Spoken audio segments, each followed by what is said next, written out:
Сайн байцгаана уу хүмүүс ээ. Өнөөдрийн хичээлийн сэдэв хүч ба хатуу биеийн даралт. Дараах биетэд ямар хүч үйлчилж байна вэ? Эхний зурган дээр пүршийг татаж байгаа процессыг харуулж байна. Хоёр дахь зурган дээр эмэгтэй хүн гурилыг элдэж байна. Ингэх үед хүч хаанаас хаашаа чиглэлтэй ямар хүчнүүд үйлчилж байна вэ? Дэвтэр дээр нэрлээд бичээрэй. Эхний зурган дээр уян харамхайн барьцаас татах хүчнүүд явагдаж байна. Хоёр дахь зурган дээр түлхэх, дараах, эргүүлэх гэсэн хүчний үйлчлэлүүд харагдаж байна. Тэгвэл хүч гэж яг юу юм болоо?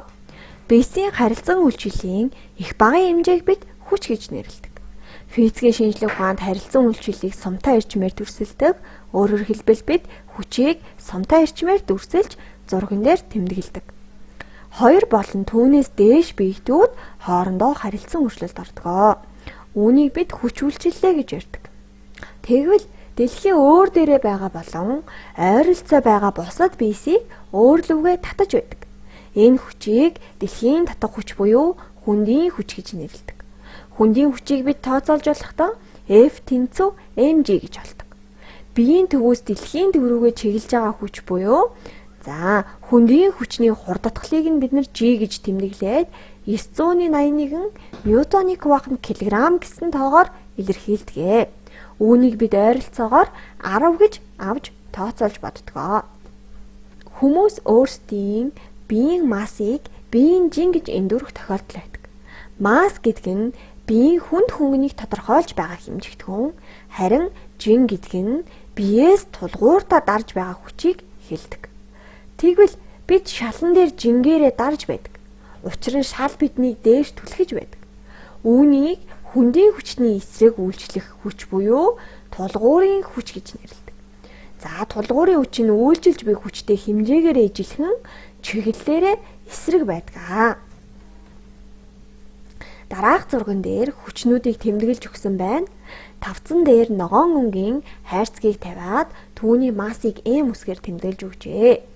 P үсгээр тэмдэглэсэн хүчний чиглэл түүний биеийн жинг mg хүндийн хүчийг зааж байна. Харин n үсгээр түүний тулгуурын хүч буюу тулгууртаа үйлчлэх хүчийг нь зааж өгчээ.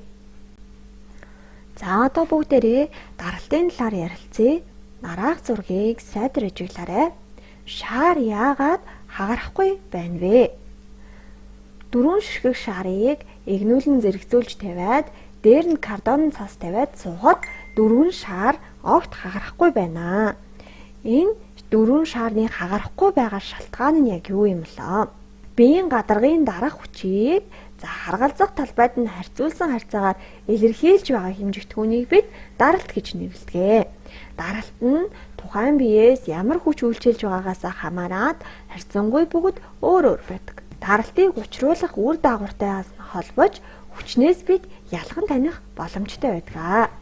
Даралтыг физикт P үсгээр тэмдэглэдэг нэгж нь паскал. Түүнийг тооцоолж болохдоо P тэнцүү F-ийг хуваах нь S гэж тооцоолж болдог. Дараах зурган дээр хоёр төрлийн тоосгоёг элсэн шигдүүлсэн процессыг харуулжээ. Эхний зурган дээр тоосгоны талбай бага, шигдэлт их буюу даралт их байна.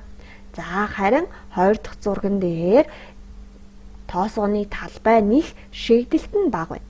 Бид үүнээс ямар дүгнэлтийг хийж болох вэ гэхээр даралт талбай хоёр урвуу хамааралтай. Өөрөөр хэлбэл даралт ихсэх тусам талбай багасдаг. Талбай ихсэх тусам даралт багасдаг гэдгийг бид харж болох юм. Харин хүч ихсэх тусам даралт ихсдэг. Даралт ихсэх тусам хүч их байна гэсэн үг юм. Хүмүүс яагаад трактор болон танкийг дугуйгүй өргөн урт гинжин замтай хийдэг вэ? Үүний шалтгаан нь яг юу юм бол бид трактор танкийг дугуй, мөн машинтай адилхан 4 юм уу 2 ширхэг дугуйтай яагаад хийж болоогүй юм болоо? Урт үргэлжилсэн гинжээр хийх болсон шалтгаан нь яг юу вэ? Үүнд хариулах юм бол бид дөнгөж сая ярилцсан даралт их байх үед түүний талбай хэмжээ бага байдаг. Харин даралт бага байх үед түүний талбай хэмжээ их байдаг. Тэгэхээр танк болон тракторыг шавард суулгахгүй, элсэнд зоогдохгүй гэсэн үднээс дугуйныхын гинжин холбоосыг талбай хэмжээг нь ихсгээд даралтыг нь багасгаж өгдөг байх нэ. Даралтын хүч нь жигт хуваарлагдж байгаа талбайг бид 4 дахин ихсгсэн гэж үзье. Ингэх үед түүний даралт хэрхэн өөрчлөгдөх вэ? Талбай хэмжээг нь 4 дахин нэмэгдүүлнэ гэж үзвэл за бүгдээрээ үзье. S тэнцүү талбай нь 4 дахин их байна гэсэн үг.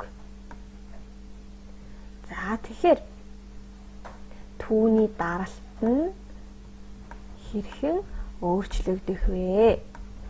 За бид өмнөх слайдн дээр ярьсан даралтын хэмжээ их байвал талбай хэмжээ бага байна гэж. Өөрөөр хэлбэл талбай даралт хоёр хоорондоо урвуу хамааралтай гэсэн үг. Тэгэхээр үүний томьёог бичиж үзэх юм бол P тэнцүү F-ийг хуваах нь S. Талбай хэмжээ 4 дахин нэмэгдсэн тохиолдолд түүний даралтын хэмжээ 4 дахин буурна. Учир нь талбай даралт хоёр хоорондоо урвуу хамааралтай гэдгийг бид ямагт санах хэрэгтэй маа. Хүчний үйлчлэл, даралтын үйлчлэл гэдэг нь ижил ойлголт уу, ялгаатай ойлголт уу гэж байна. За тэгвэл бид хүч ба даралтын ялгаатай талын талаар ярилцъя. Даралт нь хүчнээс гагцхүү нэгж талбайд үйлчилдгээрээ л ялгаатай. Хүч өөрчлөгдөөгүй ч даралт өөрчлөгдөж байгаа нь за энэ хэмжигдэхүүнүүд нь өөр гэдгийг биднэрт харуулж өгч байгаамаа. Гэрийн даалгаварт дараах хоёр бодлогыг томьёогоо ашиглаад тооцоолон бодоорой.